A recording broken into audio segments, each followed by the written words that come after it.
folks. I think we might get started. I think that's it. Well, firstly, thank you for joining us. I'll do a proper full welcome in a second, but to kick us off, I'd love to invite Yvonne Weldon from the Metropolitan Land Council to honour us with a welcome to country.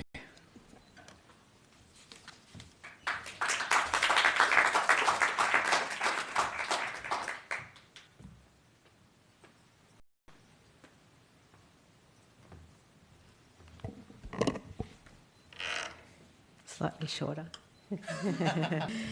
Good afternoon, ladies and gentlemen, sisters and brothers, all genders and identities. My name is Yvonne Weldon. I am a Wiradjuri woman from the lands surrounding the rivers of the Clare, which later became known as the Lachlan, and also from the Murrumbidgee.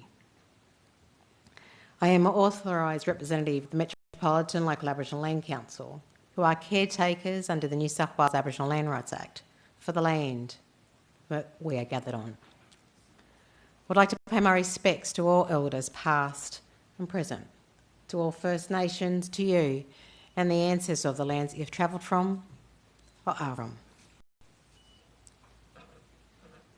A welcome to country isn't just words or something you tick off on. It is a spirit process. By honouring the ancestors' footsteps we are all walking in, continuing the practice of the many generations before us to the many generations to come. The boundaries of our traditional owners are not defined by the hand or the pen, but through the natural landscapes of the earth. The Eora Nation's country covers the Hawkes River in the north, the Nepean in the west, and the Georges River in the south. On behalf of the Metropolitan Local Aboriginal Land Council, the elders and the members, I welcome everyone to the lands and the waterways of the Gadigal. I acknowledge the Gadigal people, whose spirits and ancestors will always remain with this land, our Mother Earth. Across this beautiful continent of ours, there are hundreds of nations, tribes and clans existing here for over 65,000 years. Our songlines are embedded into our DNA from the land and the waterways. The land and the waterways are our life. Without them, our health, our languages, cultures, ecosystems, our people and our nations will be diminished. We don't live in isolation of body, culture, spirit, land and water because we are one. As we're gathered here today, could we all please pause for a moment to remember those we have lost, the ones we need to continue to help, and so many that may not realise they may need support. And also you, what you give to others at the expense of yourself. Let us all spare a thought for the families, friends and the communities, and what we should do as a community of people gathered here today. As you connect, learn and share, today, tomorrow and beyond, know that everyone's mental health, also known as social and emotional well-being, is more important than the material things in this world. As a person who has lived experience in dealing with behaviours that should not be accepted, and this then affects my social and emotional well-being, these behaviours can be from your peers, also from your community, or even society, because there is always someone struggling that you may not realise. Remember, addressing these challenges aren't easy, but they need to be taken on. Not just the cohort of people that you have helped in recent years, or the ones that you may be helping today or in the next few years, but for the future generations you can make positive changes for. No matter what walks of life we all come from, we all need to support each other, bringing out hidden heartaches to share and bringing us all a strength together and also a healing together. The road travelled alone is the longest, hardest road there is. Don't do it on your own. I can join you and you can join me. All of us together can bring about positive changes to each other, but also to Mother Earth. The impact on our environment has impact on us. The cycle of my people and the respect with all living things, with our world, was a cycle that we didn't dictate. It was something that we listened to. We knew where to live and where not to. It was shown by the elements, the environment and the ecosystem. How you only take what is needed and give back more than you actually take in the first place. What we need to do is continue to honour that, honour those cycles, so we can continue to have our beautiful world, but also so many of our wonderful people in our lives. We need to make sure that we have an all-inclusive future. To make that future possible, let us all draw upon my people's spirits as we continue on our journey. May my people's spirits walk with you and guide you as we strive forward for us all. Again, on behalf of the Metropolitan Local Aboriginal Land Council, Ninyini, Nala, Wongan, Mari, Bajari, Gadi, Nurda, welcome to Gadigal Country. Have a wonderful day.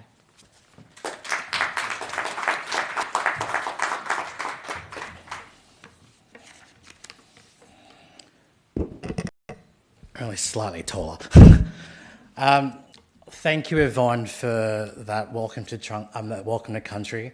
It was fantastic to remember just how much we can learn from First Nations people, given how long First Nations people have been custodians of this land. There's so much we can learn from what you know and from what Mod know. And so I also like to pay my respects to Elders past, present and emerging, and I extend that respect to any other First Nations people here in the room here today, and also online, which takes me to welcoming you all. For those who I haven't had the chance to meet, my name is Giancarlo De Vera, and I am the CEO of Being Mental Health Consumers. I am a bit mental, thankfully. And we are gathered here today for this very important conversation. And I believe that we are an international audience, so I particularly want to say thanks to those who are joining us from as far as France and the USA, unbelievably. So thank you for those who are joining us online. I can only wish that you were here in person.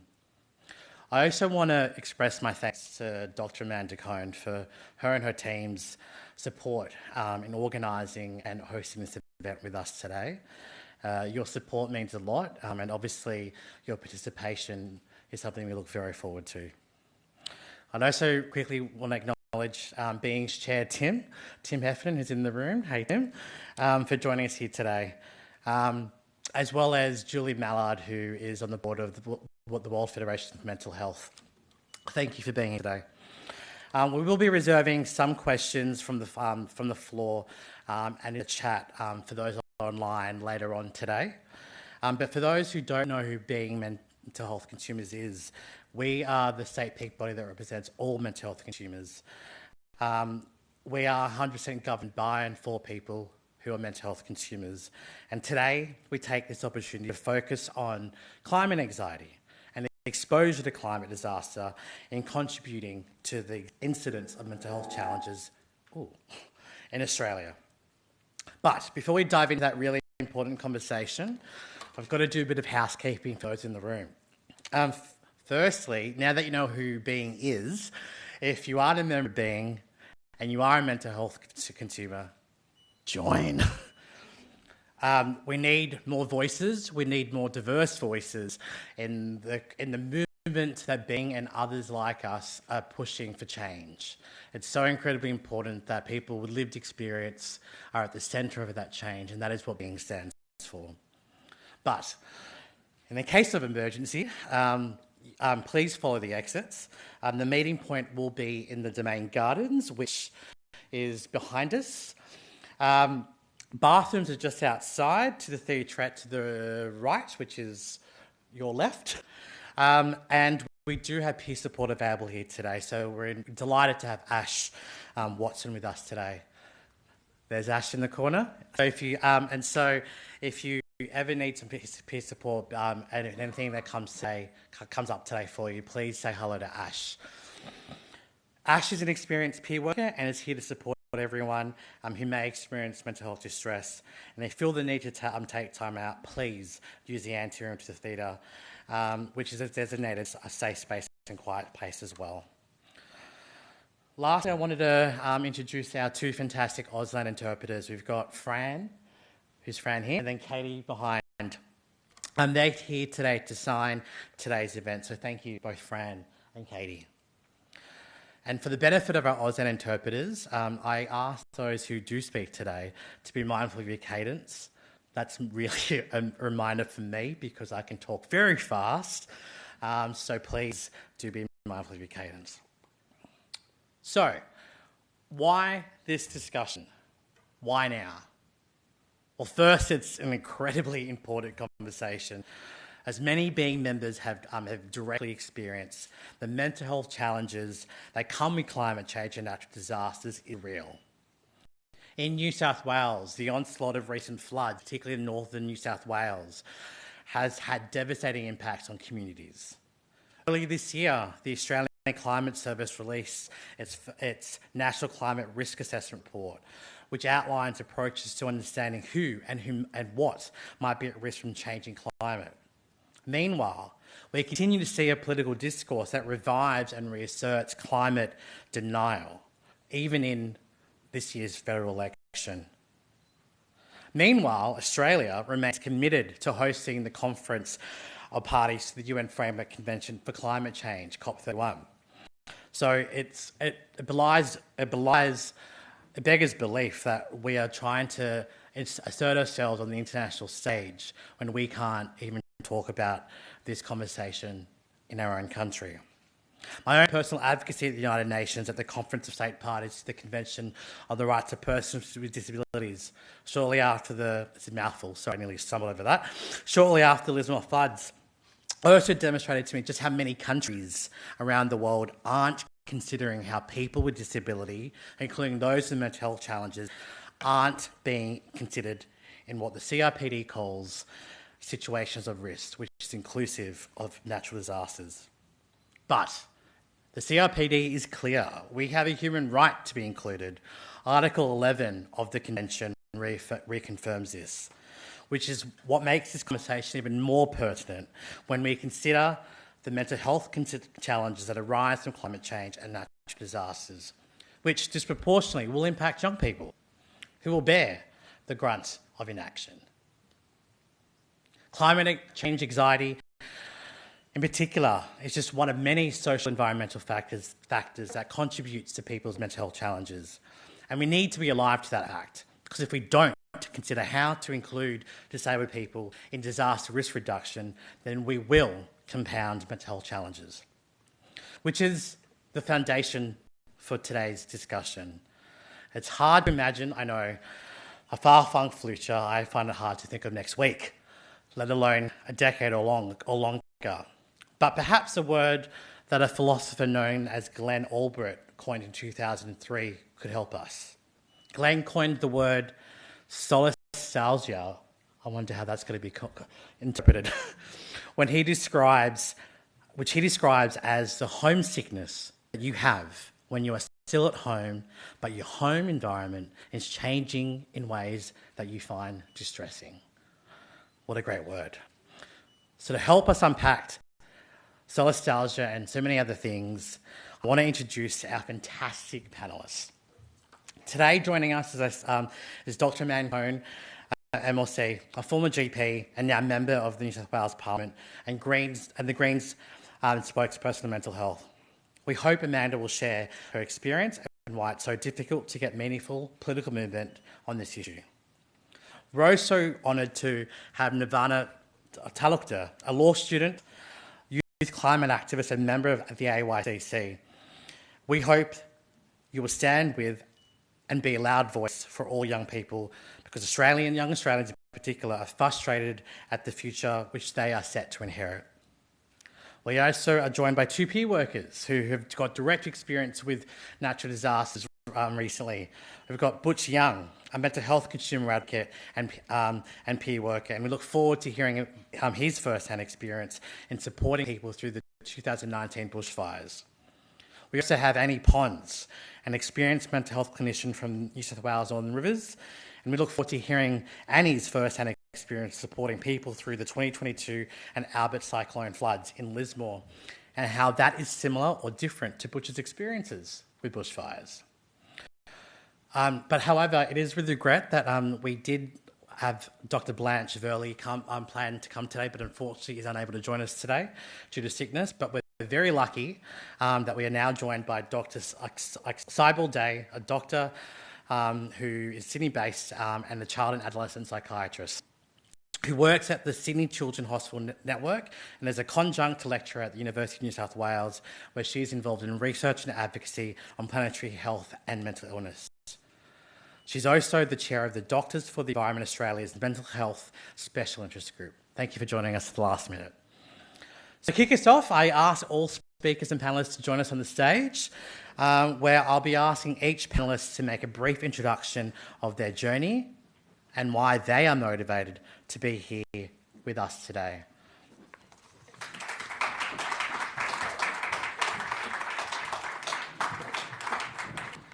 I might start with Dr. Amanda Cohn, if that's all right.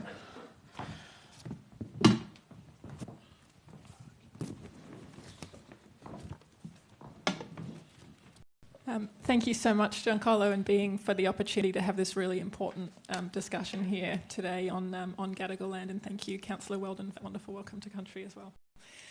So the question was my journey and how I've ended up here. I trained as a GP. I lived down on Wiradjuri country in Albury, Wodonga. I still live in Albury, and I went from working in emergency departments to working as a GP because I wanted to keep people well and out of hospital and serve my local community. I was also a state emergency service volunteer. I served on the front line during the 2019-20 bushfires and received the National Emergency Medal for that work. I think both working in health and working in emergency services made me hugely motivated to stand for election to New South Wales Parliament, because there was really this level of like a moral injury to continuing to bust my guts on the front line while people in positions of power, like my now colleagues in Parliament, actively making decisions that made things worse, whether that was worsening the climate crisis or worsening the state of the public health system. So it's an incredible opportunity to now have a seat in the Parliament here and be able to platform so many other wonderful people who are here today.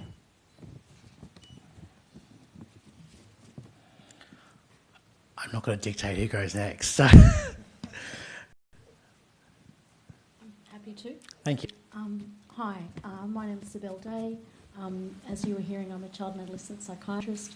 I'm also a public psychiatrist, and my story in terms of becoming involved is that back in 2019, 2020, I started to realise that there may be some connection between the increases we were seeing in children and young people presenting to emergency departments with significant distress, in some cases with suicidal thoughts and behaviour. And at that stage we didn't really know why, but as I started to see more and more disasters impacting people in many different ways, we were looking at the literature and realising that one of the factors that was going up at the same time as more young people come into emergency was that hot weather. I know we've heard about extreme weather events and disaster in that sense, but actually even small increases in hot weather cause increased distress and increased emergency presentations. And for me, that was the beginning of realising I really, as well as caring what happened to the environment, was now aware that the young people and the children that I was seeing, and that we were seeing so many more of, were being impacted already by climate change. This was not something far off in the future. This was something that from when I started in the early 2000s until 2020, we'd had a big increase, year-on-year increase of close to 10%, and that had continued before COVID. So that really made me know this is actually something we needed to be doing something about. From there, I've come to understand that we really need to look at how the climate impacts our mental health in so many different ways, but also that it's not too late. We actually have solutions that would make a huge difference to people's mental health, including young people and people already experiencing mental illness, but we need to implement them. So these include making sure that there's enough public, readily available mental health care, but also making sure that we look at prevention, that we actually put in the community-based care, and that we know that we're actually doing the things that make sense to prevent people from getting unwell in the first place. And we need accountability. We need to count the costs of every fossil fuel project in terms of the mental health harms, which we now know can be documented very well. So I'm so delighted to be here, and also just wanting to flag that Doctors for the Environment Australia's got some excellent information about this. Thank you. Hi. Oh, that's quite loud. Sorry. My name is Nirvana Talukder, and I am a youth climate activist. And so I guess how my journey started within this space was around 11, 12 years old. So back in 2019, I was really hit by the impacts of climate change, where we were seeing, bushfires all across Australia, but also being someone who's the daughter of migrants from Bangladesh, also at that simultaneously seeing how climate change is very actively impacting communities in the global south, including my family back in Bangladesh. And so that kind of dual approach in terms of seeing those impacts of climate change really energized me and made me want to take action. So I joined the school strike movement, and from there I'd been organising up until last year when I graduated from high school, and now I've joined the Australian Youth Climate Coalition, which has been doing amazing work, also continuing off the backbones of that movement and trying to engage young people from all across this continent into climate action, into spaces which are often not made for young people or are often adult-led, but then claim youth engagement, but have really bureaucratic processes or systems that don't allow for young people to properly engage and have their voices be heard. So a lot of my involvement within this space has been about, listening to the intersectional and diverse voices of people across the entire continent and also the world in terms of their impacts with this very, very complex crisis. Often young people are seen in a kind of monolith of like, oh, we can have one or two young people to represent us on our board, and this will account for the whole diversity of experiences of young people. But that's really not how climate change impacts us or anyone. And so I think that's what's really brought me to this movement and kept me here, but also that sense of community. And why I'm here is just a continuation of that, to bring young people's voices. But again, I'm only one person and we need representatives everywhere, so yeah. Hi, I'm Annice Monks. My professional background is that I'm a social worker and sexologist, and in my personal life I'm an activist, an artist, and active community member of Lismore, which is on Bundjalung country, home to the Widjabul people. When I was flying here this morning, I was thinking about why I'm here and what my purpose was and what I wanted to bring in.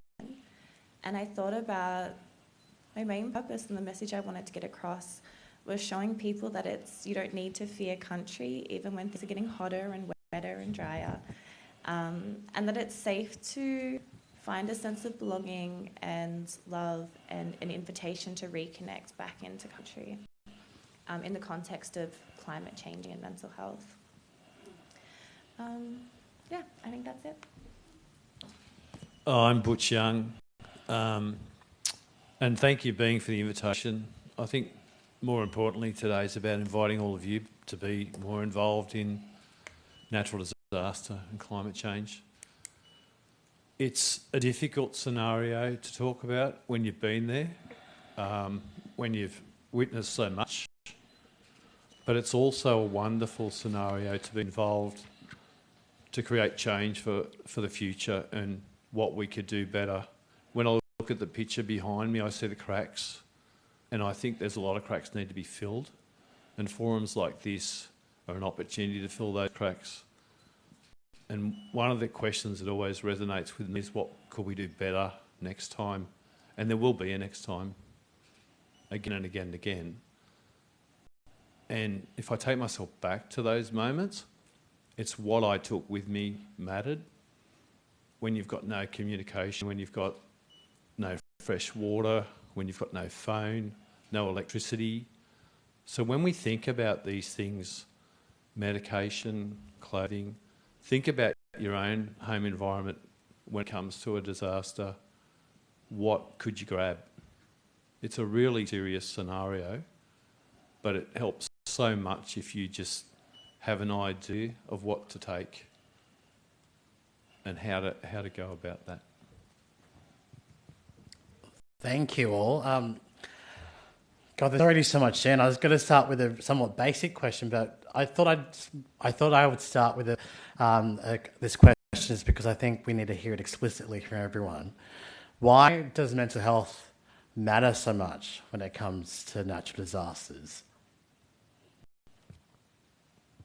I'm happy to jump in first.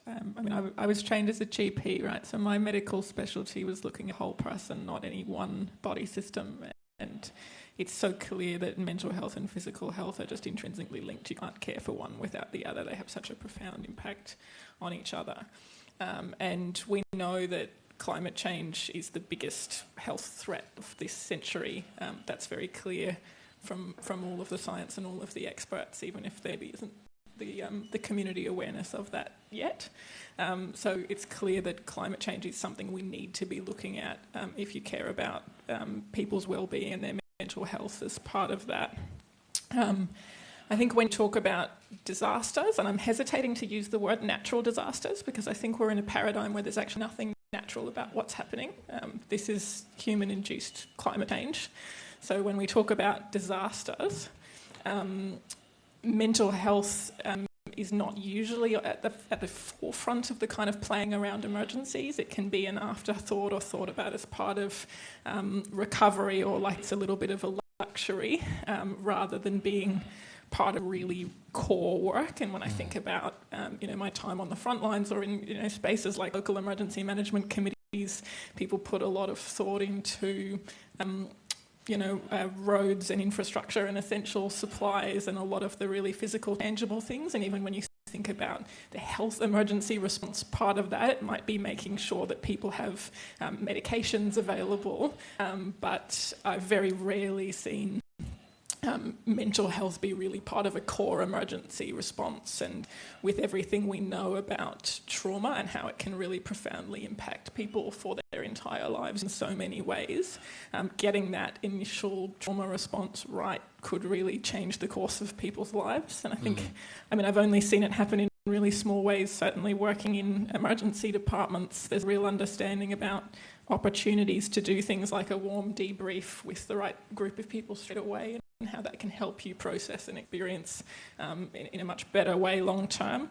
The State Emergency Service started doing that at a very small scale, so they actually have peer support within the State Emergency Service, and it's done very subtly. I remember having a morning tea after I'd been in a flood rescue boat on the Hawkesbury in a quite difficult circumstance, and as we came back and dried off, they had some older sort of retired volunteers, people who were no longer fit enough to drive the boat, serving us morning tea and asking some very good questions about what that experience had been like. And I actually didn't know that they were mental health trained peer support workers until afterward, but that was actually a really excellent example of providing support in a really tangible way in a really difficult moment to frontline emergency services workers we know are so often impacted long term by their traumatic experiences.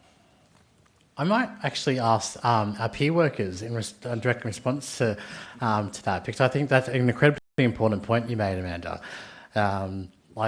We're not thinking about mental health at the point of the emergency. It's obviously secondary in the popular conception of climate-induced disasters. I'll take the point on terminology. Thank you. Can I ask Butch and Annie to perhaps deliberate? I think back in time, 2019, there was a lot of media surrounding mental health, and we had the benefit of a lot of mental health specialists being flown into the fires in the Bay Area. One of the benefits, ironically, for some staff, there was no technology. There was no laptops. So it was pens down, and that actually gave people the opportunity to sit on fold-out chairs and talk and listen to these experiences. And so it was a real shared journey. It wasn't about diagnosis whatsoever. It was more about communication and community. And that was one of the wonderful memories of that. The follow-up dissolved in that COVID cut in, and the area was left with a natural disaster team that still exists. But if you were to ask most people now, where do we go? There hasn't been a continual one door or an open door as such, and keeping in mind that the results of that trauma affects families, relationships, love. I'm seeing a lot of people now that are abusing drugs that never would have done that. There's DV, there's all sorts of long-term repercussions when you get it wrong. And that's one of those cracks that needs to fill. But it also, just to leave a team as such from state government can be perceived as a diagnostic team. And I think that door needs to be far more open than that, where people can come in and feel comfortable just to have a chat and have their needs addressed from all the different things that have happened since, knowing that it can happen again. I mean, if we look at the US, California, 12 years in a row, we've had some fortune with rain, and a lot of rain, but there's an argument that perhaps that was even caused by the fires.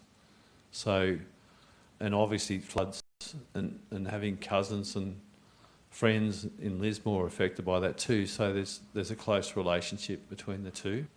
We need a closer relationship as people with each other to understand the narrative, to understand the communication that's needed to be far more successful in this space. And I've got a belief that Australia, if we get this right, we could be number one. We are the driest continent. A lot of these effects are exacerbated here. And if we get a model and a future model right, we're going to have other countries looking at us on what we're doing and how to go about it. And I think that's something we all need to have a great mindset. No matter how old you are, no matter where you're at in your career, think about ways in which you can contribute to the mental health of others, particularly in this climate challenge. Following off what you said, before I came here today, I did a bit of community consultation. I wanted to know what are the main things that people from Lismore who went through the 2022 and 2017 floods and Cyclone Alfred.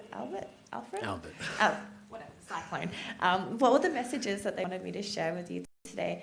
And one of the main ones that came through was that they felt like their mental health and their spiritual health was forgotten, and that like when it initially happened, it was about the army came in and they cleaned out houses, and there was funding that came through to rebuild, but there wasn't really that much specific funding in place for mental health. A few organisations like the Healing Hub, just off the top of my head, did get some funding, but it was also really short-term funding. So in June this year, 3 years after the 2022 floods, most of the funding has been cut. So there really isn't much more. There isn't much support available apart from your normal stock standard support that's around in town. So flood-specific supports have almost all been removed now, and that's only 3 years post-flood. And a lot of people are still living in houses that don't have bathrooms, they don't have kitchens, they don't have a house, and they're still waiting for land to be released and for buybacks to happen, and then so all the funding is cut, and people are feeling pretty shortchanged, and their mental health is really impacted by that. That's it. If I could just make a further comment, I had the luxury in my job when I was working in the farmgate space to see the bush regrow and to see the shoots come through the trees. A lot of people, if they were to visit the South Coast now, they wouldn't see the fire. They wouldn't see a trace of it. But if you walk into the bush and you're there for 10 minutes, you'll see burnt logs and you'll see some history there. There was a fellow around the Braewood area, and he lost everything, apart from his house, because his plastic water tank was affected by the fire and it burst, and it actually saved his house. He was a scientist in Canberra, was his background. So he decided to take some of that history forward with his rebuild, using rusted doorknobs and things like that, and antiques that were burnt. And he's done this beautiful rebuild. And I just reflected thinking, it's so significant because nature itself does the same thing, that it's got the history and then the newness.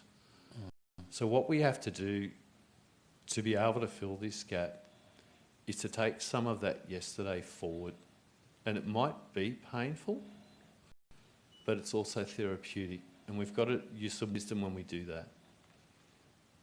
Thanks, Butch. Cybele. Yeah, thank you. So much to think about and what people are speaking about.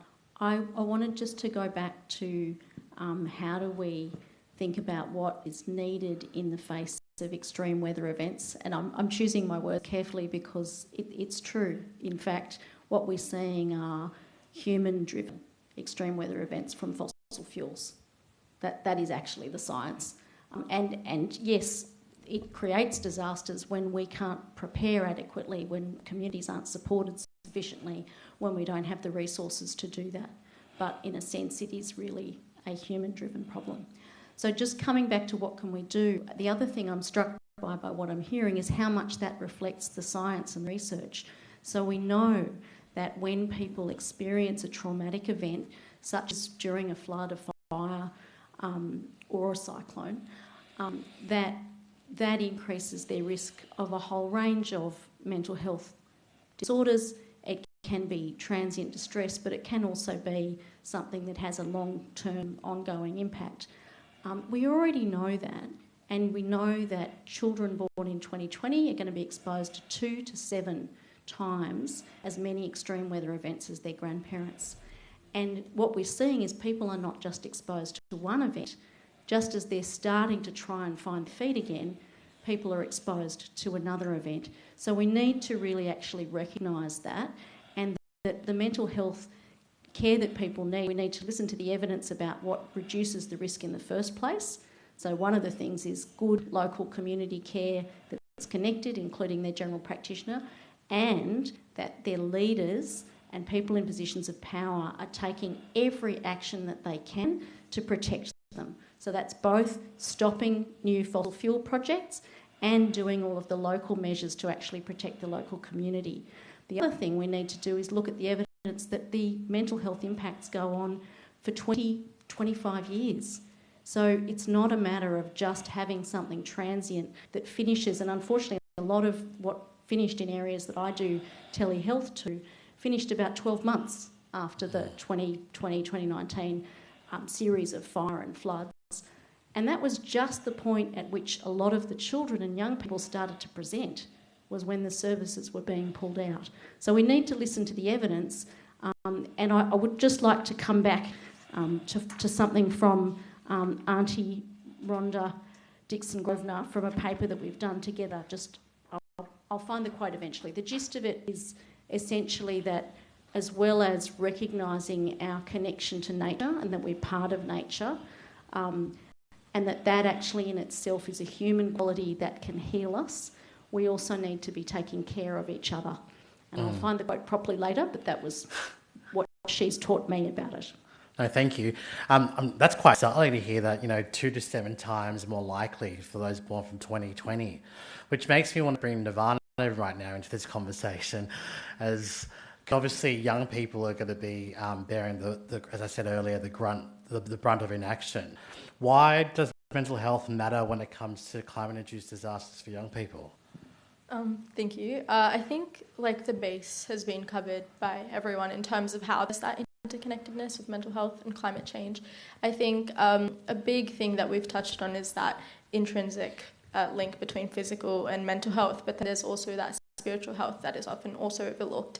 And I'll go into the young people aspect in a moment, but I think first and foremost, when we look at mental health and climate change is something that threatens the interconnectedness of all these systems that we as humans rely upon. There's ecological systems which we often do see ourselves divided from or separate from, but we are fundamentally reliant upon. And I think when I think of these systems, ecological and everything else that humans need to sustain themselves and live, I think of it as a sort of house of scaffolding, and mental health is just one key leg in that scaffolding. And so when any aspect of that scaffolding is jeopardized or threatened, everything risks collapse. And so essentially, when climate change is a crisis that threatens people's lives and livelihoods, we see a lot of the not just long-term but also short-term impacts of that, being that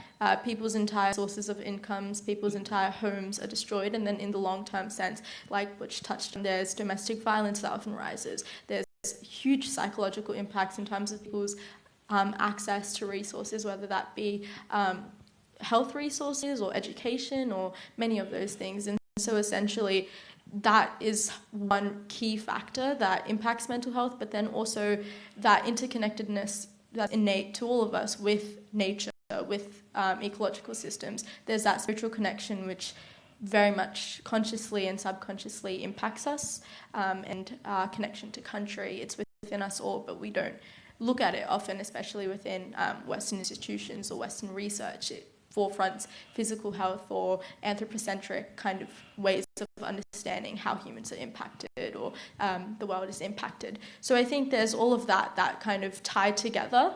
And then in terms of young people, I'm sure conversations will touch on this much further later, but a big thing that, at least within my time within this movement, I've seen and heard from so many young people that I've met is that there is a sense of epistemic bias or a kind of reality in which we live where we're overlooked or dismissed as young people.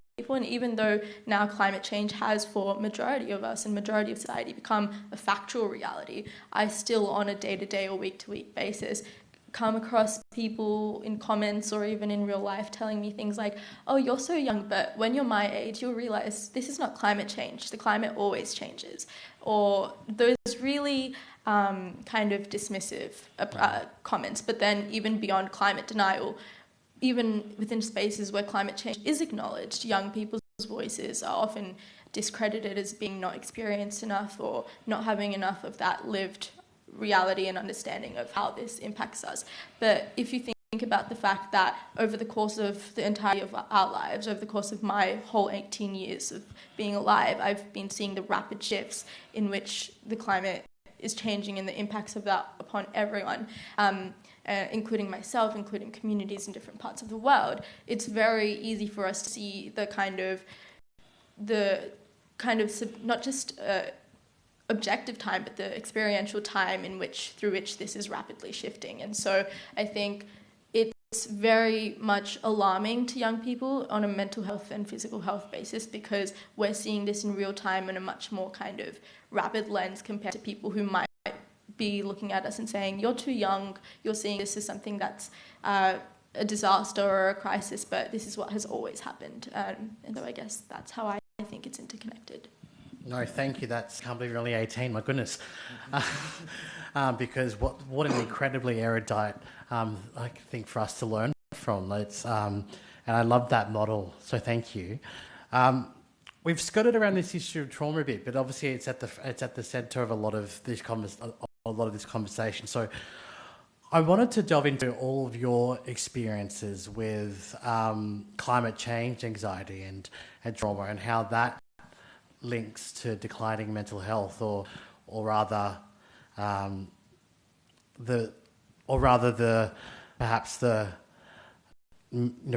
people's mental health challenges not even being met in the first place because of, as you just said, dismissive attitudes. I've got something to say about it. So it's a very polite panel. You can jump whenever you want. So, look, I guess the first thing I really want to say about people being distressed about the climate and nature crises is that this is very, very often a healthy response to an unhealthy situation. So it makes sense to be distressed when there's a real problem. And in fact, there'd be more wrong if you're aware of these things and seeing not enough happening about them to feel nothing. And the evidence is now very clear. The science is not in question. The health science is not in question. It's very clear that we are seeing worsening climate change, nature crisis, biodiversity crisis, and pollution causing human health harms.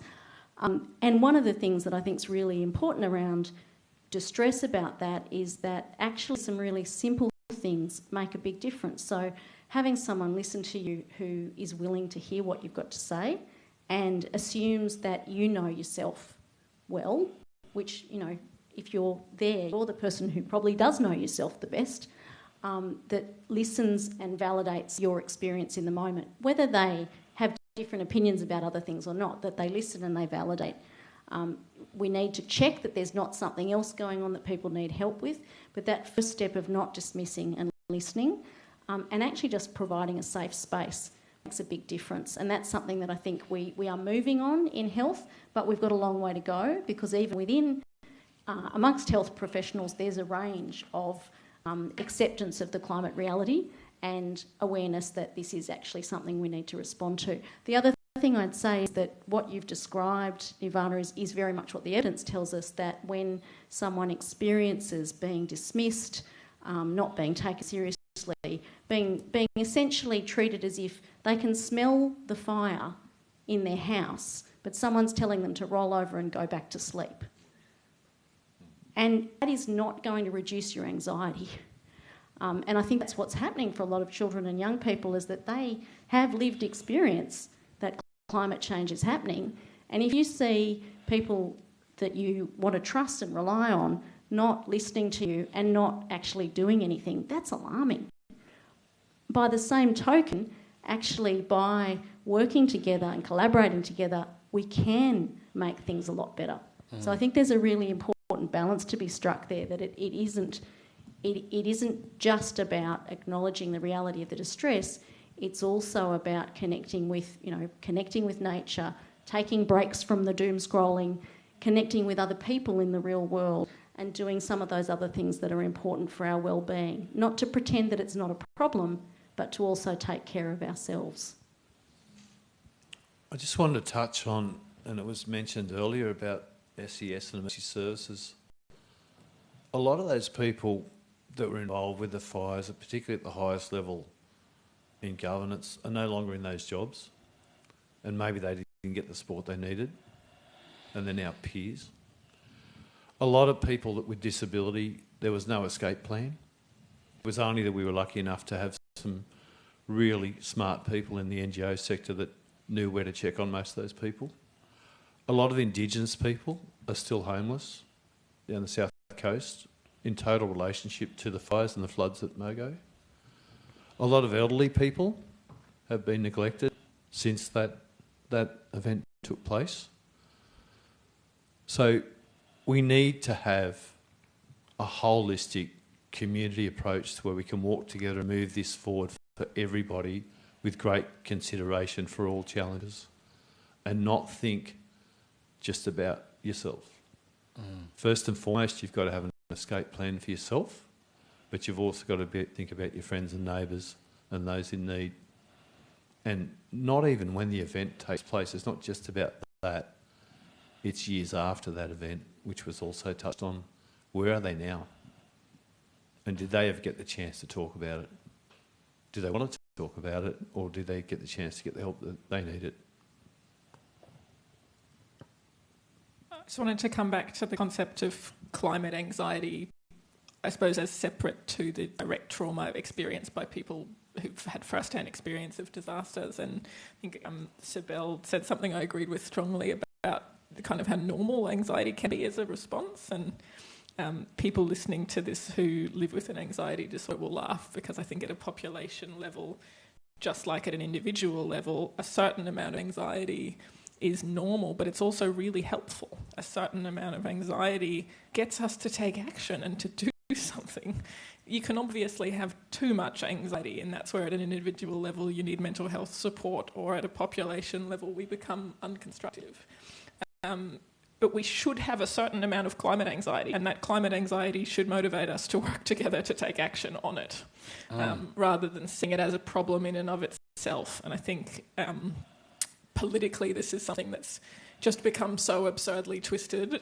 Honestly, in this building during a debate on climate change, myself and my colleagues have been accused of causing the climate anxiety, that it's the people advocating for action on climate change who are causing young people to be so distressed, and maybe if we stop talking about it, they wouldn't be so distressed.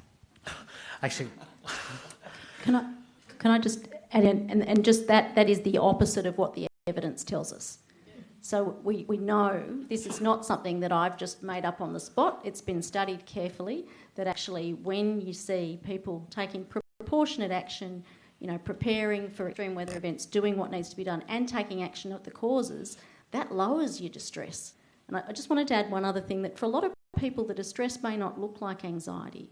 It may look like, feeling hopeless or feeling angry or feeling just down or a whole frustrated. That the climate wheel of emotions, which I'm happy to share if people are interested, really is helpful because it gives us some language.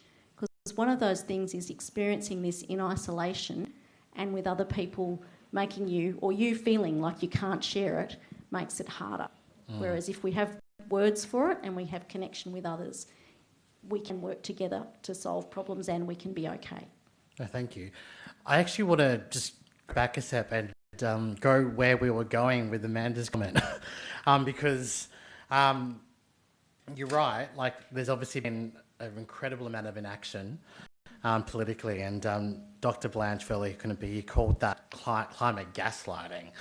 And obviously you're very privileged to be here in this place, and you just described the disconnect between the science and the political rhetoric that exists out there. I mean, as I said in the introduction, that goes on and on and on. And we saw it in the federal election this year.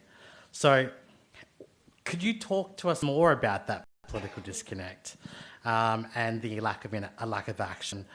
And Nirvana, I might bring you in this bit too. And how does that inaction, actively disempower young people? And what does, therefore, meaningful non-performative action look like? So we can actually, and I love what Cybele said, it's a healthy response. So we actually get a healthy response to this legitimate anxiety. I think there's two different things going on. There's what happens in the community and then what happens in the parliament, which is a reflection of what happens in the community. So I sort of need to answer this question in two parts.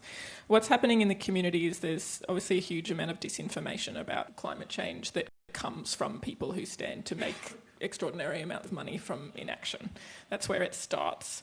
But it takes root in the community and it grows and it spreads because it can be more attractive to people who are distressed to cling on to disinformation that tells them we can go back to normal versus the truth, which in the current paradigm where not enough action is being taken, the truth can be really devastating. The truth is terrifying on some days. And so people latch on to the idea that feels safer. There is comfort in believing disinformation, and that's how conspiracy theories and disinformation spread in the community. So I don't think most people advocating for us to scrap net zero stand to make money out of expanding fossil fuels, but I do think that there's a deep emotional response there, and there's a lesson in that, I think, for people who care about climate action, that we need to talk about the hopeful future that we envision together and not just only pitch a level of despair, because we actually want people to join us in our version of the future rather than shut our ears. I suppose how that gets reflected in the parliament is, we've got one of the major parties still trying to debate whether climate change matters or not, and we should do anything about it all, and tearing themselves apart over it. And we've got another major party who says all the right things about climate change and climate action, who talk like they know how serious this is, who are doing some things. We've got a state government in New South Wales who are doing things like rolling out electric vehicle charging and more solar energy in New South Wales, which is excellent. But they're saying all those things while they are still opening new coal and gas projects.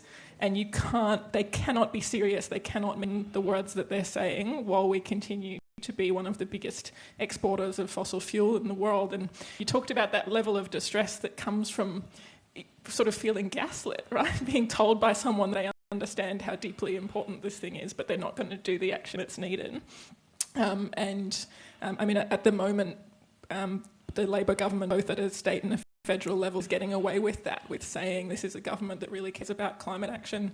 I think they were elected by a significant proportion of people who care about climate action and who believed that this was a government that would take climate action. But we were talking about that climate anxiety and distress that comes from seeing people in positions of power and not doing everything they can, and to a certain level that distress is coming from knowing that the people who say that they care on doing those things, and the community is the only thing that's going to hold them to account. Just building off of that, I think when something as fundamental as like a matter which concerns human lives and human rights and mental health and well-being becomes a kind of talking point for political agendas or political rhetoric, it's a very dangerous territory we enter, where that kind of urgency, that empathy, all of those things that we need to push for climate action, to push for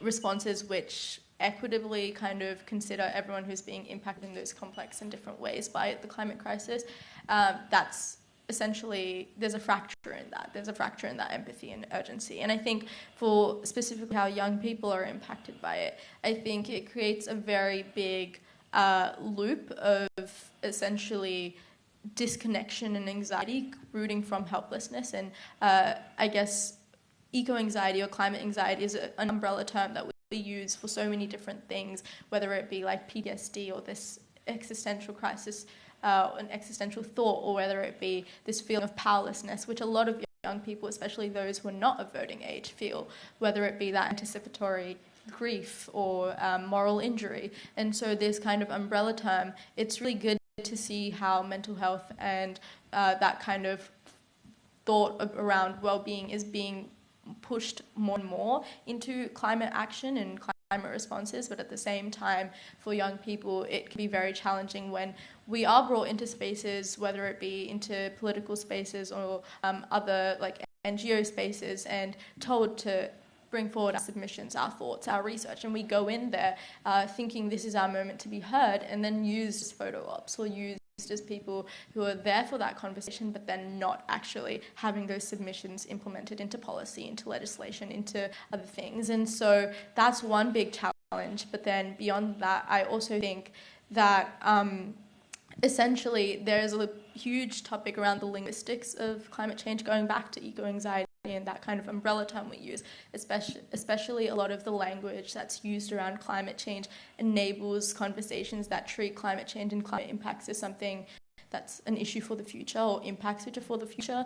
And so that, again, is another thing that disempowers young people and those very intersectional identities that are being impacted in those complex ways, because when we treat something as an issue that's not happened yet, a crisis where impacts are not really serious yet, it allows more and more for that political debate to continue, where that urgency of action is an afterthought, where we're not thinking about human lives or human rights. We're thinking about what's the best way to make profit, what's the best kind of gotcha moment we can have in this debate, or it becomes less rooted in the actual impacts that are happening right now. It becomes about, okay, but young people can become the people who inherit and this crisis and find the solutions for it, because it's something for the future. And essentially that's what this disconnect between scientific consensus and young people's thoughts and then political debate allows. It allows conversations that further disempower people at the forefront of this crisis. It allows for empathy and urgency to become essentially afterthoughts, and for human lives and rights to be at stake. Just building on that, I think one of the most powerful things I've seen, both in the broader climate movement but also in responses to disasters, is people feeling empowered to actually take action together at a community level in the spaces where governments haven't met their needs. And when I think about, the Australian Youth Climate Coalition, I think about, the school students who sued the previous Environment Minister for not taking a duty of care in her decisions. I think about, the activists who block the Port of Newcastle every year to see that really tangible impact of a coal ship stopped. And when they see that their actions collectively at a local level can actually do something, can move the lever, they, to me, seem empowered, inspired, cooperative, organised in a way that's so different to that level of kind of despair or distress. And I think similarly in disasters, there are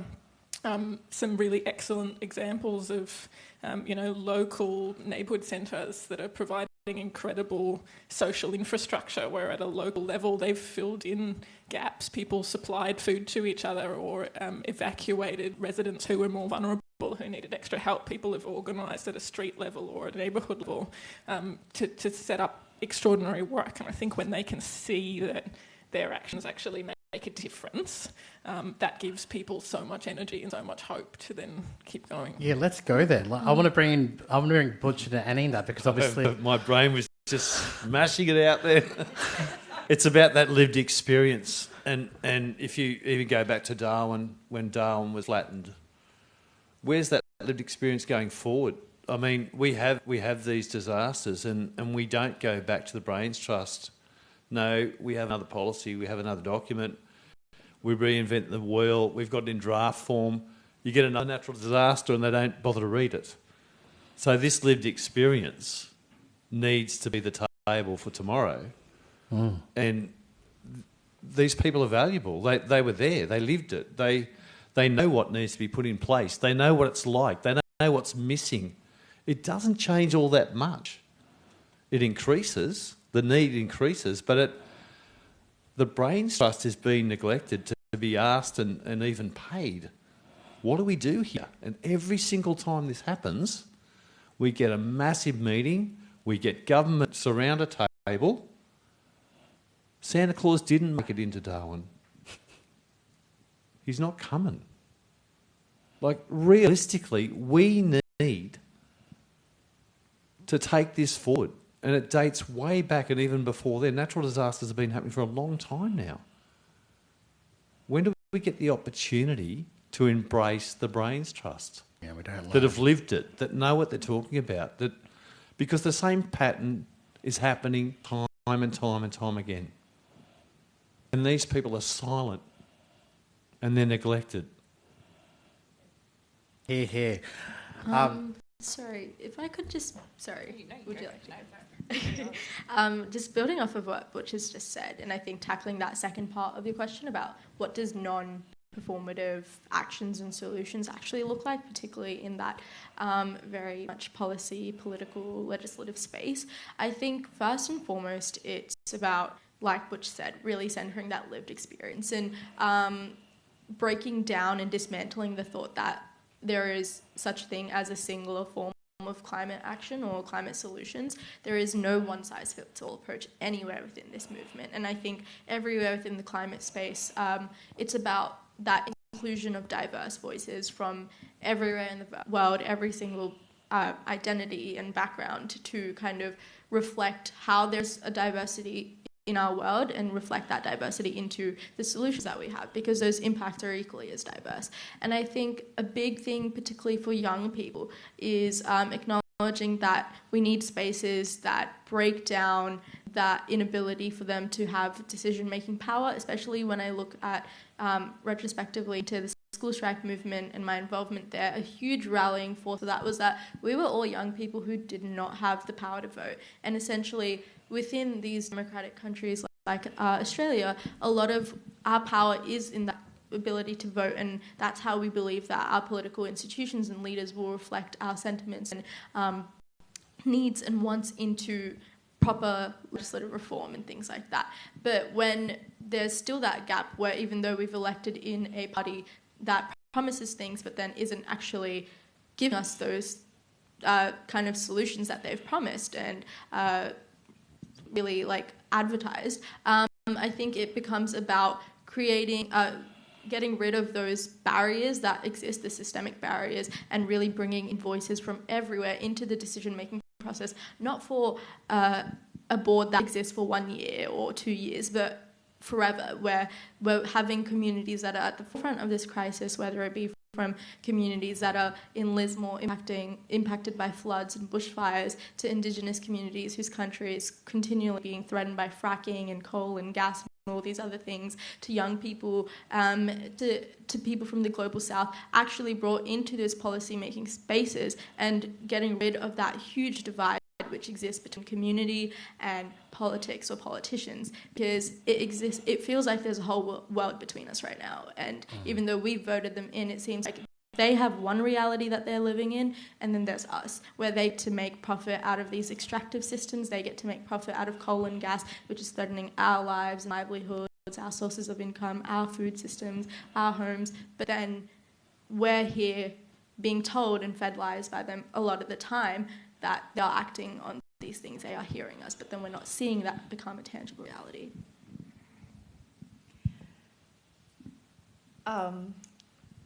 I love all the things that you just said. I'm so impressed. I was so deep in thought there.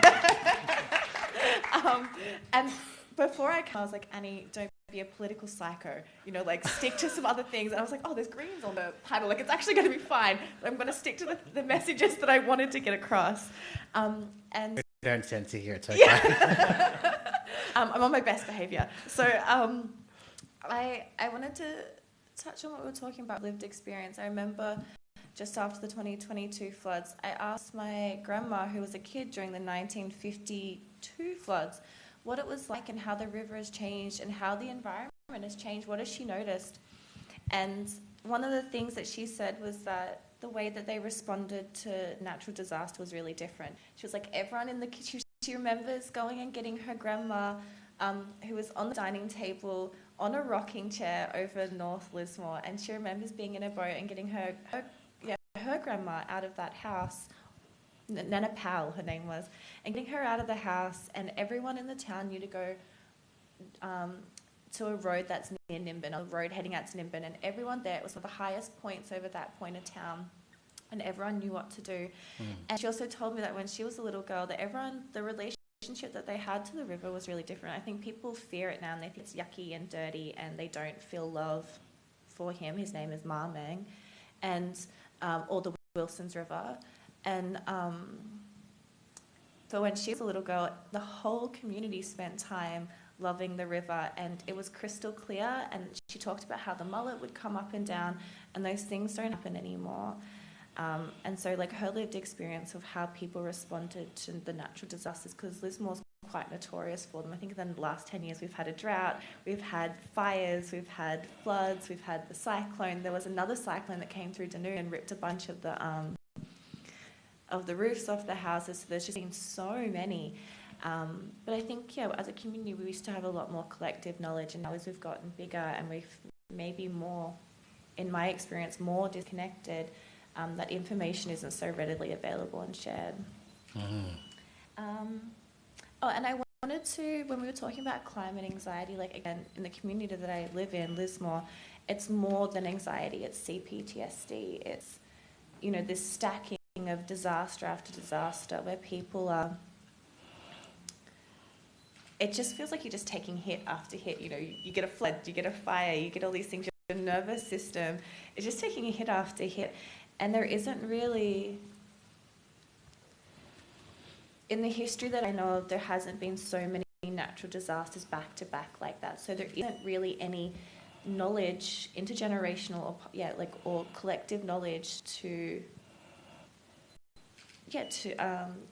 grasp that. It's kind of like we're trying to work it out as we go, whereas in other cases where it was just one or two things, we had someone who had experienced it, who knew what to do, and now, you know, hit after hit is we just don't really have the resources. Tim Heffernan, the then today Deputy Commissioner, asked me what place and space do peer workers have during and after a natural disaster, and I didn't have an answer at the time. I was pretty busy. But what I saw was so many benefits from peer workers that were there, and people lived experience, and how gifted they really are in situations to be able to help other people. There was an amount of people that their illness may have gone on the downside for a while too. But there's great opportunity for peer to be able to be helpful in situations like this and before and after. And that lived experience teaches you a lot about recovery. It teaches you a lot about discovery. It teaches you how to mend. And people that were victims in the fires, it may have been their biggest event for a lot of people ever. Of course it was, and but a lot of mentorship took place with some people that had been there before. There was a couple that lost their house in the fires in Canberra. They lost their house in the fires in Tathra, and then they built in Bateman's Bay and lost their house again. And they now live in their motorhome. And the entire community that was at the rescue centre got so much out of this elderly couple and their knowledge and their sharing that I thought they were an incredible benefit. And we actually celebrated their anniversary as well while they were there. So those stories are relevant and those stories are important, and there's something you can take forward. And if you are a peer worker and a lived experience, don't think we'll all be ruined, said Henry. Use those gifts in order to help other people, because you are gifted and you've been there, you've done that in so many other ways. Have that confidence to reach out to each other. I can see Cybele wanted to say something, but I want to just get practical for a second, because we've obviously heard the need for lived experience to be valued and actually acted on, and we've obviously heard of, just it's really interesting to hear from you, Annie, around how people don't know how to respond now, even there used to be a history of knowing how to respond. So how can we actually get practical and integrate lived experience and peer workers as well into the immediate and long-term things that we need to do to address and take action? I mean, I think just starting at a policy level, at a really high level, we need that social infrastructure, which includes mental health care, which includes peer support from people who've experienced disasters themselves, to just be in place all the time as part of business as usual. So this idea that you have an unprecedented, once-in-a-generation flood once in your life, it's just over. And we've heard that, lived experience from Lismore. So I think at a policy level and at a government level, we should be supporting that social infrastructure to be in place in every community all the time. So whether that's through local councils or through neighbourhood centres, you can build that kind of local knowledge and local systems to then be ready all the time. And I think that's a really helpful space where you can embed some of those lived experience relationships. Because if I think of walking into a community, as a government agency or someone who doesn't even live there, to say this is what you should do to get ready, that's nowhere near as powerful as hearing from someone who says, I've got a family really similar to yours, this is what happened to us, this is what happened to us in the fires or the floods, and this is what we needed and this is what you should be doing. People will connect with that lived experience, and then hopefully do, with support, can do that preparatory work at a local level that then makes the response much easier. So you're not suddenly scaling up this enormous government response and then dismantling it 12 months later all the time and pretending you're surprised every time. I mean, that's exactly what I wrote down on my piece of paper. I was like, it's almost like you've read what I... It feels really frustrating when we have all the resources, and communities like the one that I live in have really, really strong leadership, and they have all of those resources there. And then I watch all these like welfare workers and people getting flown in from Sydney, and I'd say something, I'm like, oh, don't worry, that's just Annie, blah, blah, blah, like, it's fine. She's over there. And he's like, no, we need to. I'm like, no, it's fine. Leave that. And when you have local knowledge, you really deeply understand, and you already have relationships with these people. It's actually disrespectful, isn't it? Yeah. You just come in. Right? I would be like, excuse me, what are you doing here? Who are you? And so, and everyone knows who our community leaders are. And A microphone. And everyone knows who our community leaders are in Lismore. And so training and investing, and there are certain organisations that people already have lots of trust in, and that's their go-to place. And, if you're just flown in out of town, you don't really know what's around. But if you ask around, if you ask the people that live in town, they'll tell you exactly where you should send people or what that certain person is. Everybody knows who that person is. Yep. I just wanted to jump in, essentially to second what everybody's been saying, but to add to that not only are locally embedded, community-driven solutions, including the local, people with the lived experience, people who are the local health services, more effective and actually something you could have properly supported long-term, it's much more cost-effective. So the whole argument that there is any economic argument for continuing with business as usual is actually disinformation. Yeah, I was thinking the exact same thing. The reality is, if we looked at the mental health benefits, just in terms of the cost to the mental health care system, let alone all the flow-on costs of actually supporting people in community properly, taking action to stop fossil fuels, allowing people to prepare, that's investment in a better future, and actually even in an economic sense, we would be much better off. So we just need to remember that when people start saying, oh, the economy, that actually if you talk to economists that are not actually married to the fossil fuel industry, they will tell you a different story. And those mental health care benefits are huge. So I just want us to hold people to account.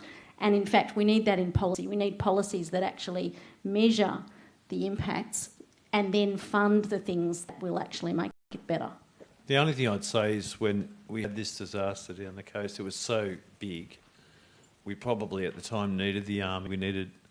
We needed staff to fly in that half the staff of the hospital lost their houses. Yeah. What we probably could have looked at right across the board with government workers and non-government workers was more a collaboration of that southern area, because there was areas not affected and more so them coming in. But it was needed. It just needs refining. When I worked on the federal document in 2020, that was exactly the discussion we had, was that when the big guys come in, guys and girls, it's more about complementing the existing community as opposed to taking it over and seeing what they're doing and polishing that and complementing it and helping. Because if you get your local community, particularly in country areas, offside, you can lose face and productivity, and a lot of unsuccess can happen in that space afterwards too. And you've got good-minded, good-hearted people that have stepped forward in a crisis, and that's usually the case before all the services get there, and they're feeding each other, they're looking after each other.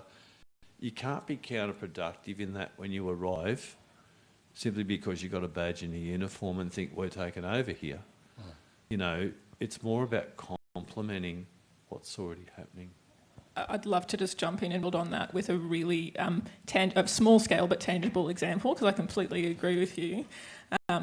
When I was deployed from Albury-Wodonga up to the Hawkesbury during their floods to drive flood boats, the job was that the cables for the ferry had been cut because of the floods, so there was a number of houses that were completely inaccessible by ferry or by road. So people were safe in their houses, but they had no electricity, no food, no medications, and they were in contact with the local council. So the task for the SES who'd been flown in was to drive boats through quite treacherous, difficult terrain to deliver food or medication or fuel to people.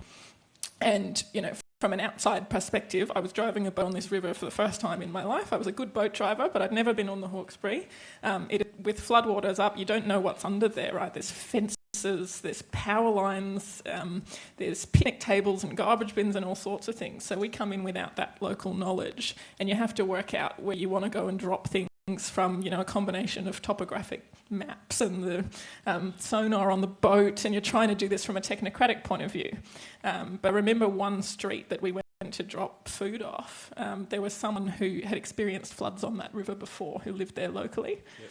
And he could say, well, last time, when it was a couple of years ago, my house was the easiest one to get in. It was safest to come up the back to our place. And he painted on the back of his house, the river-facing side, the house number, because you can't see that from the river, it's only from the road. And he said, oh, when the SES turn up, you need to come to our place, you drop it all on our top veranda, and then you can walk it out the front, and from there we'll drop it to all of our neighbours. They can come and collect it from us. We know that 4 doors down, they're elderly, and they need for us to come and bring the groceries.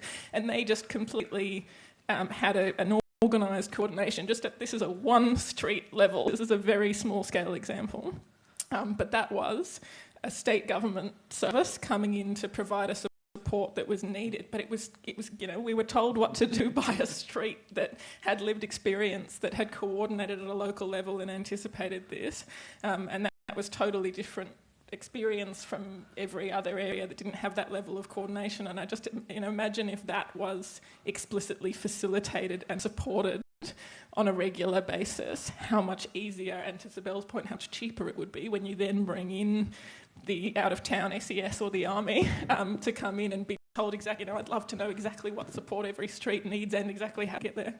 The Army's great at moving shit. Down the fires, I'll tell you a quick funny story. They went to their boss, and she's in uniform, and she sent them over to me. What do we do? I said, well, you need it at Mogo. You need to go to Mogo and hurry. So a day later, they come back, and they said, nothing's happening. And the boss came over and said, they work on orders. So they stood by the truck. And they came back over to me. I said, no, you need to ask the community what they want you to do. Anyway, they went back. I saw them a week later. So it's a matter of knowing what to do. Yeah, but how do we translate that, Butch? Because it's a really important insight. Like, it sounds like to me from listening to you all that we need to listen to the community. So how do we ensure that there's enduring structures for that to happen on an ongoing basis? Well, lived experience, of course. Of course, that's a short answer. Like I touched on earlier, the people that have been there, Indigenous, all walks of life that have got lived experience on the RFS and SES, that they're the mentors, they're the go-to people. They're on the grounds, they're ready to go. They're there as mentors and teachers and guides and work selflessly and with their communities, of course.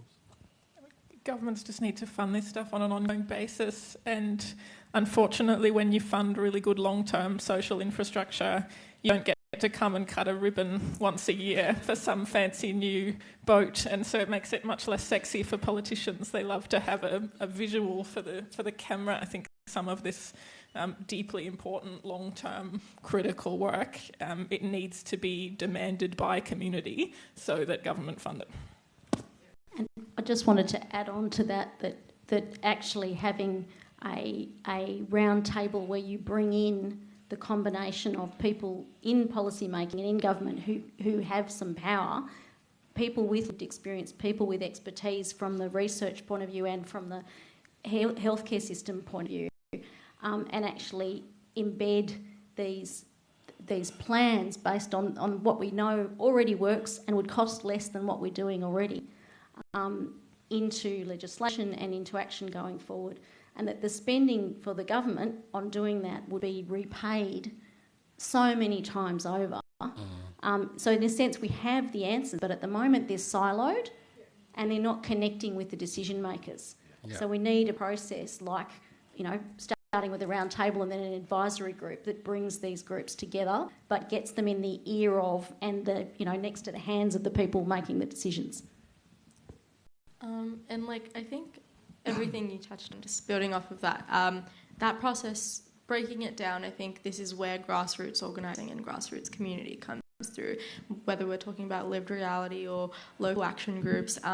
Often community is very disillusioned by these roundtables or those policy makers and conversations with them, because they feel like what effect is going to come out of another conversation where I'm telling you about all the people I know who've lost their lives or livelihoods, and you're going to just, what are you going to do with that information? So I think a really big process, and also why I've stayed in this movement for 6 years, is that grassroots organising, which does bring so many people from similar and different walks of life together, but then also slowly builds up that kind of process where they are less, afraid or less fearful of going into those conversations with whether it be decision makers or policy makers, but is more equipped with that education and that understanding, and also that community backing. They're able to go in confidently and voice themselves and voice their community and become a representative for what they believe in and what the people around them want to need and want to see. And essentially that step of how can we bring people to those roundtable talks, or how can we bring people into those long-term policy mechanisms and funding? It's through grassroots organising, and grassroots organising happens everywhere without you even knowing it's grassroots organising. If you're connecting with your neighbours, if you guys have community kitchens, anything like that, if you bake goods and go up to your neighbours and say, hey, I've baked some goods, which I do often if I've ever got stuff left over. That's grassroots. That's you connecting with people, and that connection is fundamental. Community is fundamental. And if we want to actually have government leaders and those, higher up kind of action that actually addresses this crisis, addresses everything that comes with this crisis, then we need to start from the bottom, and that's why grassroots is so important. We can't have a top-down approach. And another thing I just want to add with a lot of what I've been hearing is so much of the approach, what comes with as a consequence of a very top-down approach is when it comes to, particularly on the topic of mental health and well-being, and for young people, but also everyone, a lot of our perceptions of the climate crisis, a lot of that grief, a lot of that PTSD and that anxiety is pathologized.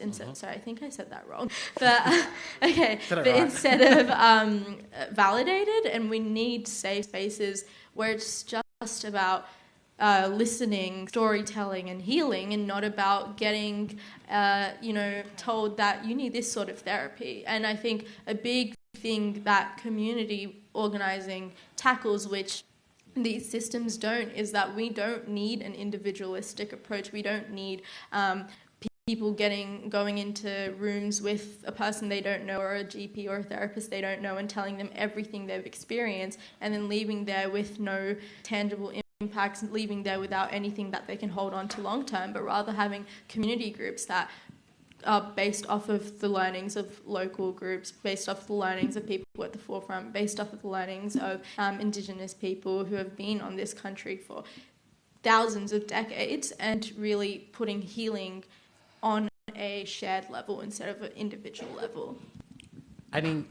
Totally. Yes. I bring you here on this point, that last point around First Nations knowledge.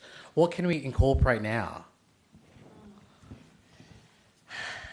So again, in the 2022 floods, the flood recovery was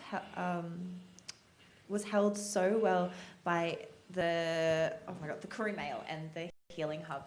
So the Koori Mail was Naomi Moran, Ella Bancroft, Kiralee Dawn, and Amarina. I don't know what her last name is right now. But they were a bunch of matriarchs, and they all got together with a bunch of other community too. And the Koori Mail got completely flooded out, and they realised they didn't have any resources, and they realised that there were a bunch of mob that were stranded out in different places. And they started just doing community grassroots collective call-outs, and they would say, hey, I need a generator, who's a generator? And they knew the person who had the generator, and they would share it across. And then people just started, and actually it started with a farmer whose banana crop was wrecked by the floods, and then he just put it out the front of the Koori Mail, and he was like, I don't know what to do with these bananas. Do you know anyone that needs them? And that's where it started off from there. And then people were sharing, because there was no food. Everyone was so hungry. I also want to tell that story. I remember being really, really hungry, and along with other people, and it was the sexy government moment where we were covered in flood mud. We were hungry. We were cleaning out these houses on the street, and we'd noticed that and then the army came through with, I don't know, the minister at the time, and they started cleaning out this house, but taking photos of it and filming it and doing it. And we were sitting there, and we were hungry, and we had flood mud on us, and we were just so upset as we were watching. And they were filming it, and they were having this smiling and laughing, and we were like, we are tired and hungry, and we're probably going to get some weird infection from this dirty mud. So I remember feeling pretty frustrated about that. And also my housemates are GPs, and they did their study on how many people, so they did the numbers about how many people died in the flood, and I can't remember what it is, but it wasn't as high as I thought it was going to be. But her study was around how many people died in the years from the flood, from flood-related illness. Huge. All the septicemia and the other, I can't even remember, I'm not a doctor, but all the different illnesses that people had and the mental health that came after it was so big. And I was like, none of that stuff gets talked about. Someone who dies 2 years later from the flood isn't a sexy news story. It's someone who died from something. Yeah. You actually reminded me that the minister is coming.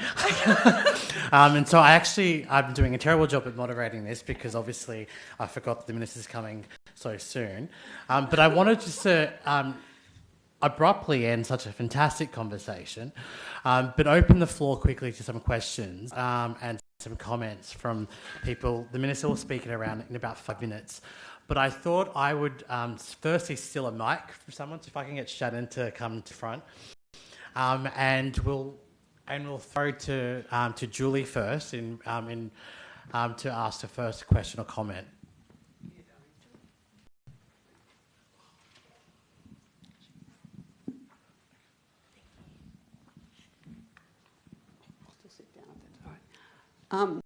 Hi, Julie Millard, Board Director, World Federation for Mental Health, but mental health clinician as well.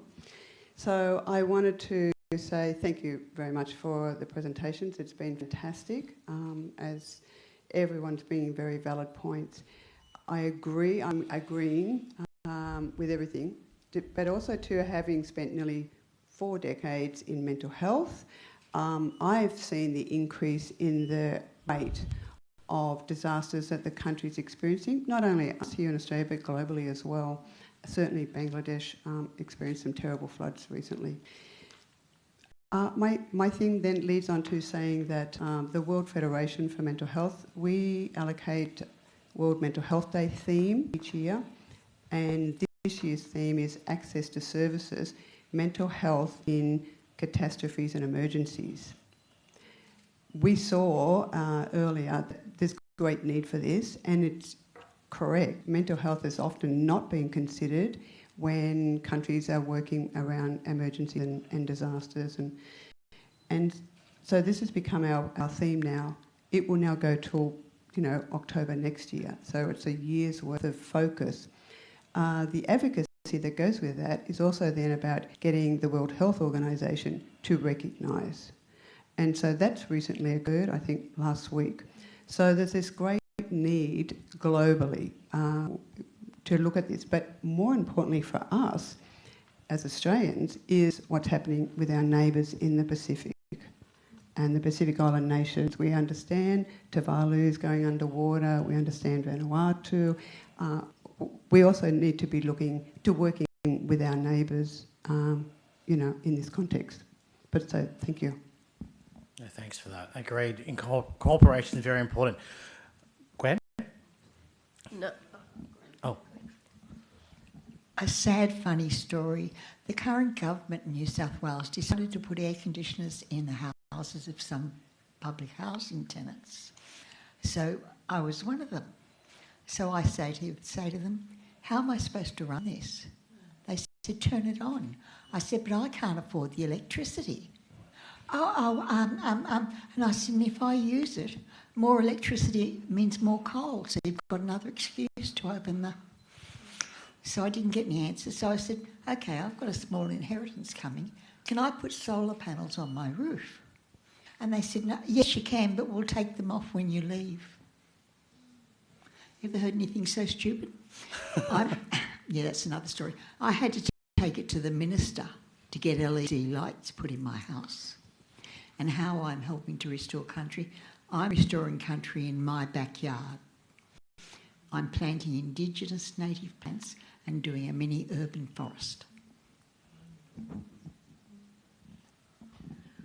Look, I've thoroughly enjoyed what the panel's discussed, but what I'll do is I'll throw another question. Having someone that lives up on the Northern Rivers, I know some of the destruction that's still going on, and I suspect the same's down the south coast.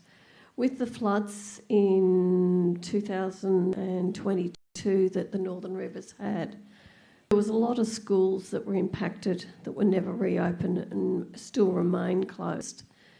You've got the other aspect of people who've moved out of area because of parental employment or that type of thing. That in itself impacts young people because of the uncertainty of the support they have within the school environment. I'm thinking, and forgetting names, saying the increased presentation in youth. My friend's husband actually works with the under-12s up in the Northern Rivers. And my girlfriend was actually having chemo at the time for breast cancer, and the increases of presentations at Lismore base that was being seen. So it doesn't surprise me, the statistical data that is being talked about. Yes, it's important. I know when One Door or the schizophrenic Fellowship of New South Wales had got some of the funding for certain rural drought campaign areas. When they got that funding, the first protocol that they did was actually go and sit down with local, regional areas, peers, to find out, we've got funding, but what is the best way that this funding can be used in your community? How can we actually deliver it? Because you're looking at about creating a resilience in the existing community or improving what they don't have. If I could ask Amanda to answer that, if that's okay, just because we're running out of time, and I might limit it to you if that's all right, if that's okay. The question was, how can we use the funding? Like, is that correct?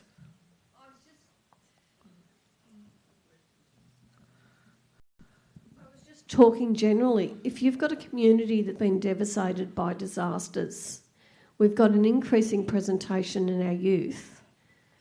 And if you've got the schools that have remained closed still in Lismore, is how do we act? And that impacts on, if the schools are closed, the employment for the parents are impacted. The students don't have access to what they were used to, which is their peers. How do we actually help that recover? Because if those are still closed and it's now 3 years, you've got significant road infrastructure. And I grew up on the mid-north coast. And Okay, so the question is, how can students where schools are closed recover?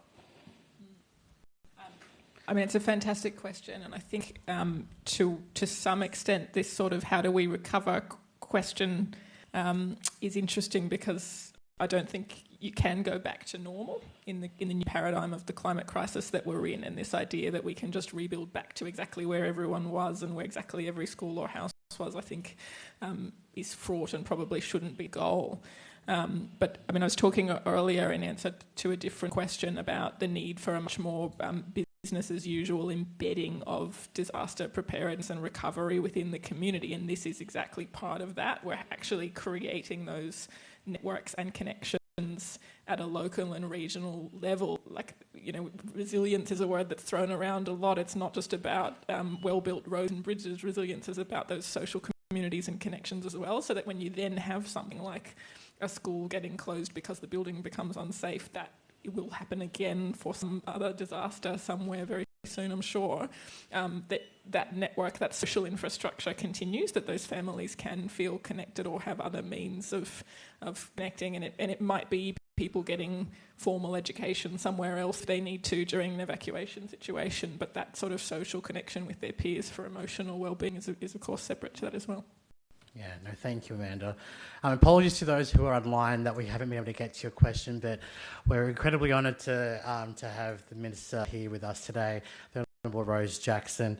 I've asked Rose to come here to speak to us about mental health, and because she's also the portfolio head for youth, to provide some closing remarks on why this conversation is so important. Thank you, Minister.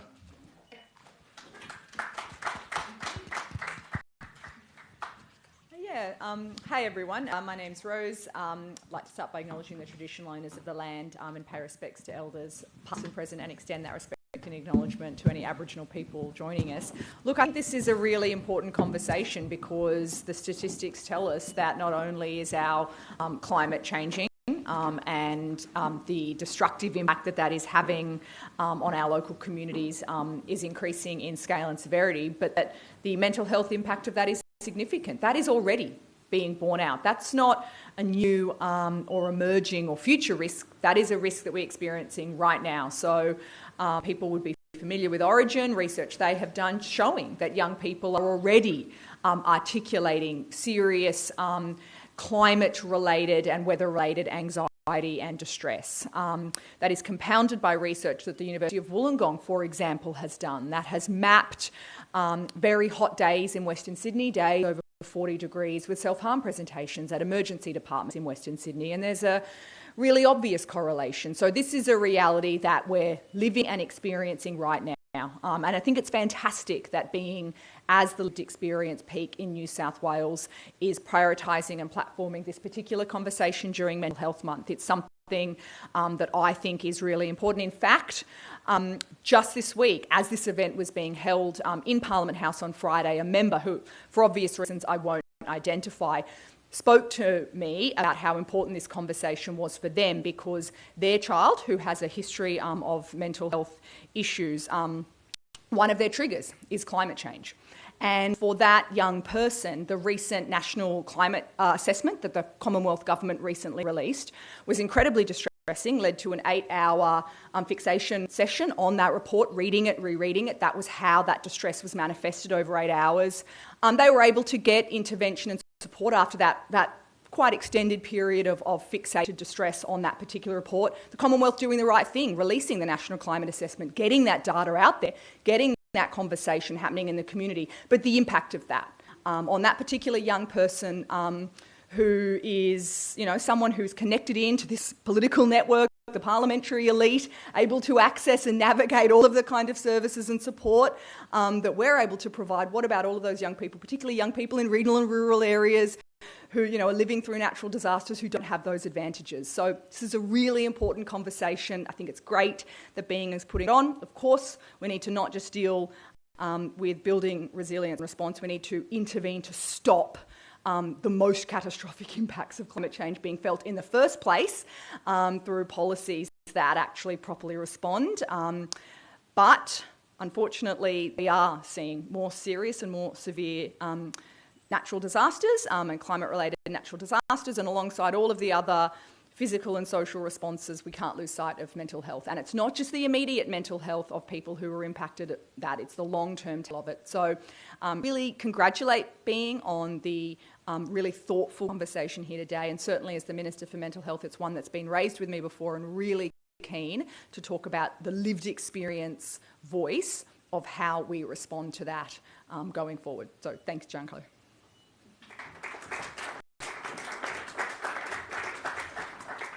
Thank you, Minister, and we will take that invitation on because a lot of lived experience absolutely featured quite prominently in our conversations, and we really spoke about how to ensure that we have enduring structures to embed lived experience in disaster preparedness, as Amanda said. Look, it's unfortunate we have to end this event because I was incredibly stimulated by this conversation that I lost track of time. So again, apologies to those online. For completeness, we were able to invite the Minister's shadow, but unfortunately she couldn't join us, so she sends her apologies. But I do want to, in closing this event, encourage and invite you all to join us for afternoon tea. It'll be the afternoon tea will be held upstairs in the fountain foyer, and we would very much welcome everyone to join us.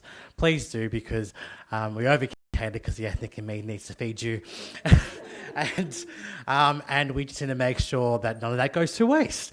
So thank you again for joining us, and please, as the last thing we all do, can we please thank our fantastic panellists.